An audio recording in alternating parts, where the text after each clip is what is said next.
नमस्कार मित्रांनो, जय Hind. MSF update या यूट्यूब चॅनलवरती आपले सर्वांचं स्वागत आहे.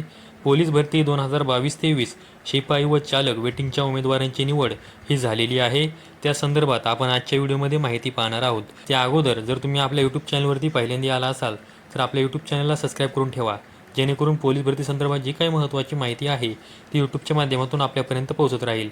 तर मित्रांनो, तुम्ही स्क्रीनवरती पाहू शकता, हे पोलीस आयुक्तालय बृहमुंबई यांचे हे पत्रक आहे आणि हे पत्र 20 जानेवारी 2026 रोजीचे आहे. आणि तुम्ही इथे पत्राचा विषय पाहू शकता, मुंबई पोलीस शिपाई भरती 2022-23 पोलीस शिपाई पदाचे अंतिम निवड यादीत समाविष्ट झालेल्या उमेदवारांच्या कागदपत्र पडताळणीबाबत अशा प्रकारचं हे पत्र आहे. आणि या परिपत्रकासोबत या उमेदवारांच्या नावाची PDF सुद्धा जोडलेली आहे.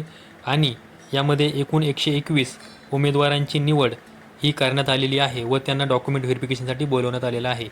आणि तुम्ही हे दुसरं एक परिपत्रक पाहू शकता, त्याचा विषय आहे मुंबई पोलीस शिपाई चालक भरती 2022-23 पोलीस शिपाई चालक पदाचे अंतिम निवड यादीत समाविष्ट झालेल्या उमेदवारांच्या कागदपत्र पडताळणीबाबत. तर आणि यासुद्धा परिपत्रकासोबत या उमेदवारांची नावं ही जोडलेली आहेत. यामध्ये एकूण 82 उमेदवारांची निवड ही करण्यात आलेली आहे व त्यांना कागदपत्र पडताळणीसाठी बोलवण्यात आलेलं आहे. आता ज्या उमेदवारांची निवड झालेली आहे त्यांना दिनांक 23 जानेवारी 2026 रोजी सकाळी सशस्त्र पोलीस कोळे कल्याण कलिना प्रशिक्षण व क्रीडा सांताक्रूज पूर्व मुंबई येथे डॉक्युमेंट व्हेरिफिकेशनसाठी बोलवण्यात आलेलं आहे. आता जर तुम्हाला ही PDF पाहिजे असेल तर व्हिडिओच्या डिस्क्रिप्शन बॉक्समध्ये या PDFची लिंक दिलेली आहे, तिथून तुम्ही ही PDF पाहू शकता. तर मित्रांनो, ही एक पोलीस भरती संदर्भात महत्त्वाची माहिती तुम्हाला द्यायची होती, त्यामुळे आजचा व्हिडिओ बनवलेला आहे. अशाच माहितीसाठी आपल्या यूट्यूब चॅनलला सबस्क्राईब करून ठेवा. संपूर्ण व्हिडिओ पाहिल्याबद्दल सर्वांचे धन्यवाद.